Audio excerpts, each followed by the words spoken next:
Mesdames et messieurs, bonjour. Voici les titres de l'actualité.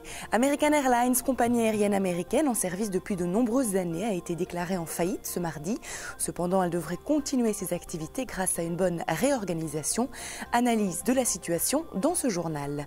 Un volcan en Équateur attire toute l'attention des scientifiques qui ont d'ailleurs relevé le niveau d'alerte. Pour le moment, la situation semble encore sous contrôle, mais cela pourrait vite déraper. L'aéroport de Grenoble-Isère pourrait fermer ses portes pendant la saison d'été. En effet, l'activité a fortement ralenti et les frais sont très élevés pour les contribuables isérois. La France reste toujours une destination de référence pour le tourisme, mais malgré cela, beaucoup de visiteurs se plaignent de la qualité d'accueil. Un point qu'il faudra revoir rapidement. Madame, Monsieur, bonjour. Bienvenue dans l'édition de votre journal. Après Delta Airlines, United Airlines, US Airways, c'est au tour de American Airlines et sa maison mère, la holding AMR, d'être déclarée en faillite. Dans un communiqué de presse, la compagnie a expliqué qu'une réorganisation va permettre d'abaisser durablement ses coûts de fonctionnement et notamment en matière salariale. Elle était l'une des rares compagnies à ne pas avoir encore déposé de bilan cette année. Le directeur financier d'American Airlines est maintenant aux manettes du redressement de la situation de la compagnie suite à l'éviction du PDG Gérard Apré qui était à la tête depuis 30 ans. Il précise qu'American Airlines doit s'attaquer à sa structure de coûts, y compris les coûts salariaux. Le vice-président du syndicat national des agences de voyage, Christian Coulot, se veut rassurant et dit que la compagnie est en procédure de sauvegarde, procédure à laquelle plusieurs grandes compagnies aériennes ont survécu. Il est important de souligner que l'IATA, l'association des transports aériens, peut bloquer les fonds en cas de faillite.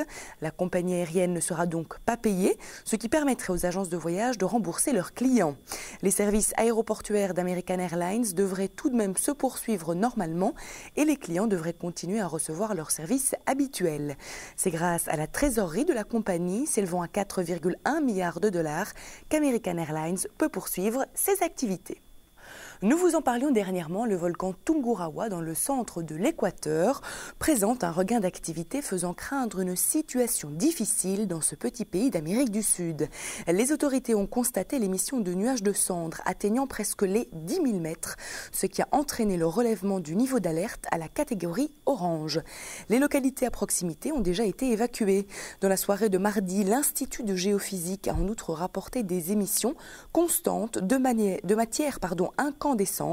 Selon l'Institut des coulées pyroclastiques, mélange de gaz, de cendres et de pierre, à 800 degrés, montant jusqu'à 2000 mètres d'altitude et susceptible de retomber en avalanche sous forme de coulées dévastatrices à grande vitesse, ont également été observées.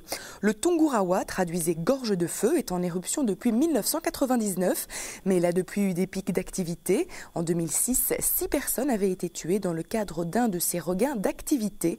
Pour le moment, le secteur aérien n'est pas encore inquiété. L'aéroport de Grenoble-Isère pourrait être fermé pendant la période estivale. C'est en tout cas ce que préconise le Conseil général du département. En cause, l'addition salée que doivent payer les contribuables isérois. Actuellement, il s'agit de financer 2,8 millions d'euros par an, alors que l'activité ne cesse de diminuer. De 2009 à 2010, le trafic de l'aéroport a effectivement baissé de 22,7%. Cela est certainement la conséquence de la fermeture par Air France de la ligne sur Paris, mais également de l'arrivée du TGV en 2004. Malgré les démarches entreprises pour faire de cet aéroport la 3e piste lyonnaise, à 45 minutes environ de Lyon-Saint-Exupéry, on ne peut pas dire que le succès soit au rendez-vous. On peut également inscrire cette situation dans la crise économique actuelle qui bouleverse le secteur touristique de façon générale.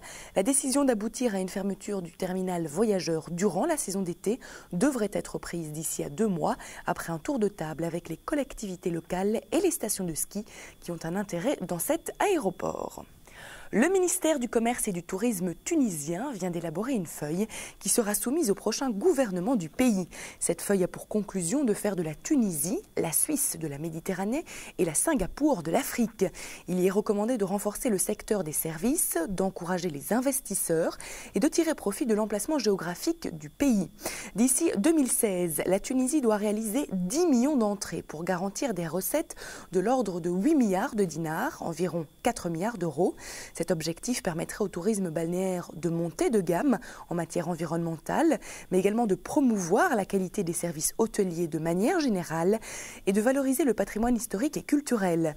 Une solution originale qui risque d'être efficace a été proposée par le ministère du Commerce et du Tourisme. Afin d'attirer un maximum de monde, le tourisme saharien va être développé via la création du projet Las Vegas pour classe moyenne. C'est un secteur qui attire un grand nombre de touristes et dans lequel la Tunisie pourrait occuper une place avancée. Voilà de quoi attirer un nouveau public au cœur du Sahara. Le secrétaire d'État au tourisme français, Frédéric Lefebvre, a dévoilé les résultats d'une étude sur la qualité d'accueil des touristes en France. Il en ressort que l'Hexagone est la première destination touristique mondiale avec 80 millions de visiteurs chaque année. Mais il en tire un constat moins optimiste car la liste des points faibles du pays est beaucoup trop longue par rapport à ses points forts. Selon l'étude menée par l'Institut TCI Research, basé à Bruxelles, les touristes saluent unanimement la richesse de l'offre et la diversité du patrimoine français, mais de manière générale, ce serait la qualité de l'accueil qui poserait problème. L'une des pires appréciations revient au service de taxi, suivi par la vie nocturne et les longs temps d'attente lors des visites et loisirs. L'accueil dans les magasins pose également problème et les touristes se plaignent qu'il manque des magasins ouverts le dimanche. Il faudra donc travailler là-dessus afin de rendre la qualité du tourisme en France irréprochable. Et nous terminons ce journal avec la météo. D'abord en Belgique pour ce jeudi. Décembre débutera sous un temps de plus en plus dépressionnaire. C'est ainsi que ce jeudi, une perturbation traversera le pays en ondulant longuement. En fin d'après-midi, les précipitations se feront même plus soutenues. Le vent de sud à sud-ouest soufflera fort et drainera une masse d'air bien douce. Voilà pourquoi les températures remontent un tout petit peu. Bruxelles et le Brabant 11 degrés, le Hainaut 10 degrés, Namur 9 degrés, Liège 8 degrés, le Luxembourg 9 degrés et à la côte 12 degrés. Et en France, jeudi matin, les pluies gagneront l'Île-de-France et les Ardennes. Elles se renforceront sur le sud de la Bretagne. Le vent sera fort de sud-ouest. L'après-midi, de bonnes pluies s'abattront de la Bretagne au nord. Le vent sera quant à lui fort au nord. Du côté des températures, Paris aura 12 degrés, Metz 9 degrés, Nantes 14, Lyon 13, Bordeaux 14 degrés et on remonte à Marseille 17 degrés et Ajaccio 18 degrés. Ceci referme notre journal. Je vous remercie pour votre fidélité et pour votre attention. Je vous rappelle notre site internet sur lequel vous pouvez retrouver toutes nos informations touristiques, mais également nos programmes. Il s'agit du www.libertytv.com/tv. À présent, je vous quitte sur de superbes images de la Toscane. Belle évasion sur Liberty TV.